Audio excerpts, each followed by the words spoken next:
ThorZain is always very methodical with his decisions.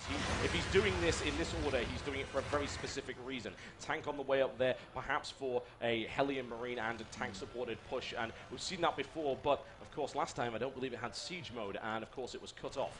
Yeah, I mean, I'm not even sure if ThorZain intended to do a proper push with that, maybe just a pressure push, pull back, because he did not have siege mode, and he'd rather spend his gas in other areas, such as +1. And we'll have to see how he does do that. And also, you keep that tank production up without really getting a third refinery. But talking about the number 3, we have a third base taken now for Dongraegu before the Spire, actually. So he is cutting corners a little bit for his economy here. Yep, and ThorZain will be able to scout that almost immediately. Can't really do anything to it, unfortunately. They are, for some reason, fireproof. I don't really figure that one out. But whatever the case, ThorZain with good map control right now, good force of Hellions moving around. DRG currently able to spread creep quite rapidly, and that will make him very, very comfortable at the moment. Indeed, and there goes the engineering bay down for ThorZain. We want to start +1 pretty much immediately, followed by turrets, because that is how Dongraegu loves to play. And in comes this pressure push once again. Not really strong, because it does not have siege tech. But he has to be careful though, because if Dongraegu spots this like he is now, a counterattack can be easily launched here. There are only 2 Marines in this bunker. Yeah, that's a little bit risky. These Zerglings are going to crash right in here. ThorZain really isn't all that well prepared. And unfortunately, he was not able to raise up that block quickly enough. Going to have to end up pulling some SCVs and things off the mineral line entirely, taking some economic damage. DRG getting in there and doing a little bit, not a huge amount though, to his economy. And here's that push. Yeah, there's that push to destroy this third base. He sees it, he spotted it as soon as it went down. And this third hatchery's under a lot of trouble. Mutalisks are not going to be there in time for sure.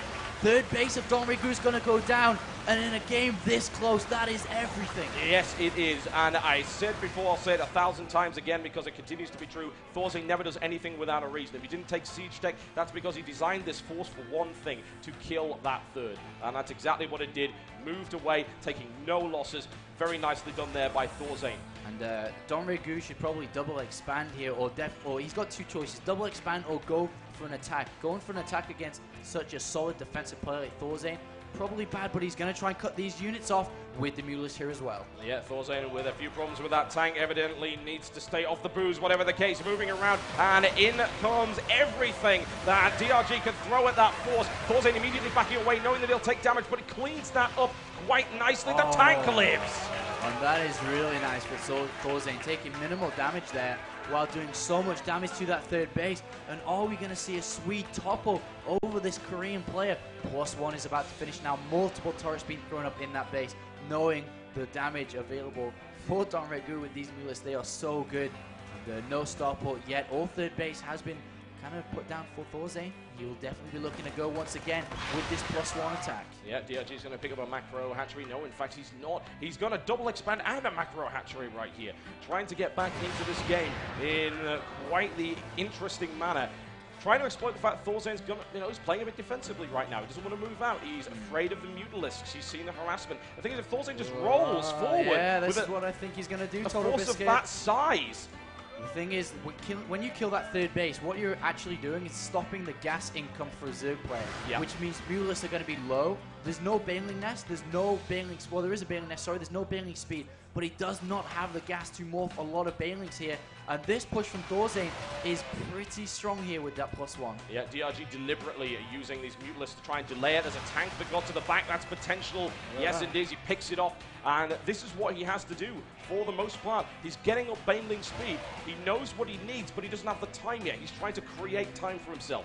And this attack is going directly to that third base. Will Dongraegu be able to hold? He's not even mining properly from that third base yet.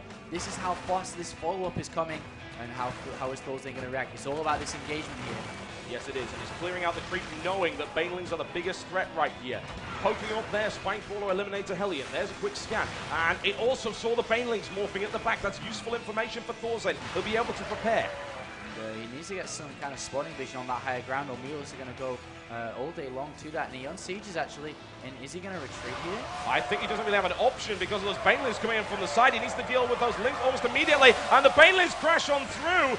Oh, the tanks are going down, and he loses everything. The reinforcements cut off from the main force, and that was pretty big there for Dongraegu, and things are starting to equalize between these both players. Dongraegu with a slight edge as he gets that third and fourth base up at the same time now. Yeah, and that slight edge is what he needed, honestly, and it really comes down to those tiny things. ThorZain pushing forward once again to try and do damage to that. The Banelings come crashing in again, take out a couple of tanks, and now finally with that speed upgrade, not able to get into the middle of the Marines, though. And he cannot continue with this without tanks, especially now that Banelings have got their speed upgrade. He's going to have to pull back onto that tank. Yes, he does, and the tank doing a bit of shelling right there. Should be able to pick up those Banelings quite nicely. ThorZain with a good arc, able to do a lot of damage to that Mutalisk force. A lot of damage dealt there by these Marines, though. There's only one medivac out, and he's losing so much gas-heavy units here, ThorZain. His main base is so mined out. He's oversaturated very heavily, actually. The minimal slip-ups here in the final game, of course that's going to happen here. And he's going to go ahead and grab that gold base. That is a big risk, but it might pay off for him. If he's able to saturate that with mules, he's going to defend that incredibly well. However, DRG will do everything he can to try and deny it. He will, because there's going to be a lot of mules pulled down onto that gold base, and that is not what Dongraegu wants here. The Lings are going around for a flank counterattack. All the same word, because that's where, oh, look at that. Actually, it is going to be Banelings, and he's going to go directly for the SCV line here on that natural. That's dangerous. ThorZain does not have any kind of wall off to this side, and he's going to be concentrating all of his defense here to try and eliminate the mules. Immediately, DRG goes in and melts a huge number of mules. Yeah, picks off 2 mules instantly there, and I'm scared about these Banelings. ThorZain at the back right here. I think they're going to go crashing in. There's not a single tank there in siege mode, and if they reach the